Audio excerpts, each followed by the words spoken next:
Edit Audio. You're listening to On the Road, a traveling podcast by Edit Audio.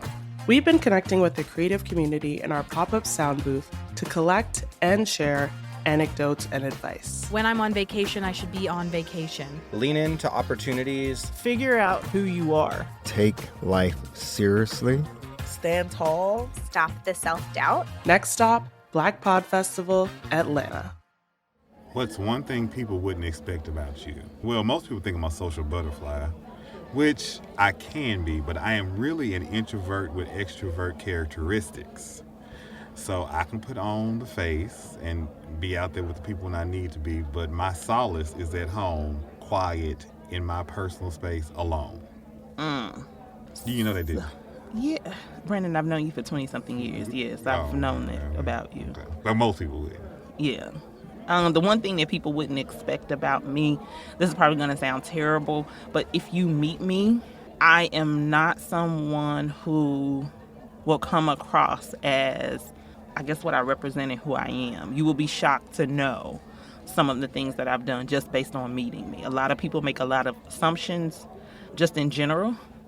And so I think that's the thing. I can come across sometimes as very underwhelming in the sense that I just don't, you won't see the hypeness. You think in so? Me. Yeah. People say that all the time. No, Let me tell you, people say that all the time. They're like, once I get to know you, I am like in awe of all the things that you've done and accomplished, and you don't even talk about it. You don't come across as someone who even does some of these things. So Well, yeah, I agree with that. You're not braggadocious. You're very humble. I love maps. I studied geography in undergrad, and I really just love population. And I think that actually helps with marketing a lot, is understanding how populations work. And I'm also obsessed with highway systems, the interstate system. And I have a pretty good sense of which roads go in which directions. And I just really love geography and how people get around. I used to be a trucker. I'm talking about 18-wheelers across the United States from sea to shining sea. And it always takes people by surprise, but it's so fun to share that and see the look on their face. I don't know if they would expect it or not, but one of the things that I love to talk about is that I am a scrapbooker. I love scrapbooking and telling stories with pictures. I love to take pictures. I often annoy people with the amount of pictures that I like to take, but then some people are delighted, right? And those are my people. So I love pictures, and scrapbooking is a thing that brings me joy as well as peace. I can be introverted and shy. I'm working on that. I call myself the introverted, extrovert. I can be quite outgoing in certain spaces, but I also have a little bit of social anxiety, which I'm working on. I think it's important to be transparent with yourself because mental health matters, and just be forthcoming and do things that make you comfortable and happy. One thing people wouldn't expect about me is that I am quite introverted. I know a lot of people and I travel often, but I really value my alone time. What's one thing people wouldn't expect about you? That I'm incredibly sensitive. I am so super sensitive. And, I think this one, actually, no. This is probably the bigger one. That I'm an introvert. I have a very big personality. And when you meet me, when you see me, when you hear me, you would think that I am like the most extroverted person ever.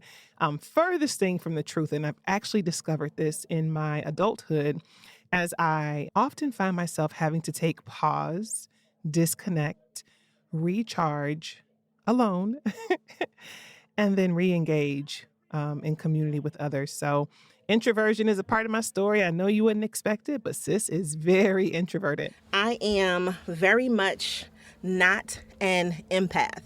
And that's just my personal take on things. I think that over the last couple of years, I've become a lot more empathetic, but I don't think I'm naturally empathetic. I think that for me, I always looked at just self-responsibility and, not trying to blame anybody else for anything. But I do think now that empathy is one of those things where you have to just realize everybody is going through something, and that means that we all have something that is a commonality that allows us to get along through this world.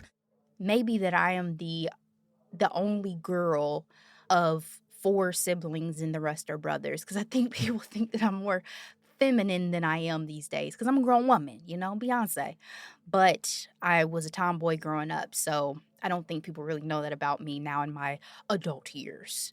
They wouldn't know that I used to be 268 pounds and diagnosed with type 2 diabetes. They assume that, hey, you look very physically fit and you look healthy, and they wouldn't know that, yes, I was actually sick in August 2020, and I turned my life around and made a difference and was able to reverse type 2 diabetes.